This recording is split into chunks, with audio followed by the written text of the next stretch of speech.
திருவள்ளூர் அருகே சரக்கு ரயிலில் தீப்பிடித்து விபத்து ஏற்பட்டிருக்கிறது. அடுத்தடுத்த பெட்டிகளுக்கு பரவக்கூடிய நிலையில் முன்னெச்சரிக்கை நடவடிக்கைகள் மேற்கொள்ளப்பட்டிருக்கின்றன.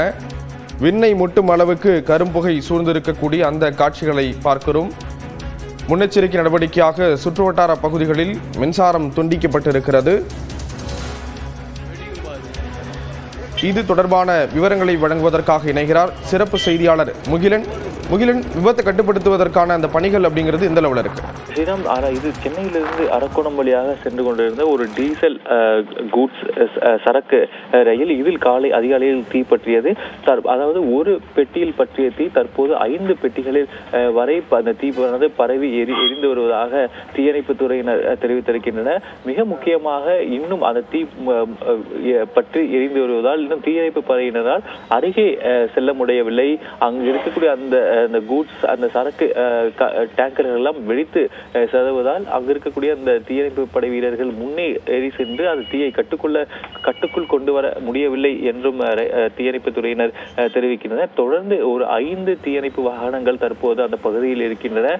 இந்த தீ தொடர்ந்து பெரிய அளவில் எரிந்து வருவதால் அருகே சென்று அணைக்க முடியாத ஒரு சூழ்நிலை இருப்பதாக அவர்கள் தெரிவிக்கின்றனர். அதே போல தீயணைப்பு படை வீரர்கள் அந்த ரயில்வே துறையானது அந்த தீப்பற்றி எரியக்கூடிய இந்த பெட்டிகளை தவிர அந்த கூட்ஸ் டேங்கர்களை தவிர மற்ற டேங்கர்களை அதாவது பிரித்து பாதுகாப்பான பகுதிக்கு எடுத்து சென்றால் அந்த தீயானது அந்த 5 பெட்டிகளுடன் நிறுத்திவிடலாம் என்றும் தெரிவிக்கின்றனர். இதுவரை ரயில்வே துறையினர் இந்த பணிகளை இன்னும் தொடங்கவில்லை என்றும் ஒரு தகவலை அவர்கள் தெரிவிக்கின்றனர்.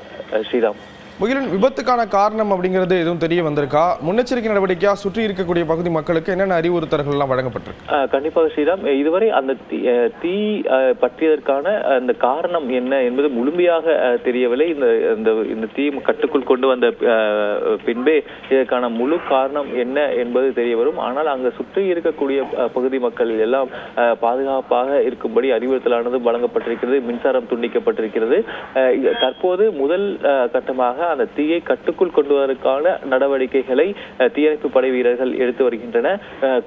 முக்கியமாக ரயில்வே துறை அந்த தீப்பற்றி எரியக்கூடிய பெட்டிகளை தவிர மற்ற பெட்டிகளை பிரித்து பாதுகாப்பான பகுதிக்கு அவர்கள் நகர்த்தும் பட்சத்தில் இந்த தீயை வேகமாக கட்டுக்குள் கொண்டு வந்து அணைக்க முயற்சியில் ஈடுபடலாம் என்றும் தெரிவிக்கின்றனர். ஸ்ரீராம், இப்போ இந்த தீயை கட்டுப்படுத்தக்கூடிய பணிகள்ல எவ்வளவு வாகனங்கள் ஈடுபட்டிருக்கு? என்னென்ன முறைகள்ல இந்த தீயை கட்டுப்படுத்துறாங்க? ஏன்னா டீசல் இருக்கிறதுனால வேறு ஏதேனும் சிறப்பு வழிமுறைகள் பயன்படுத்தப்படுதா?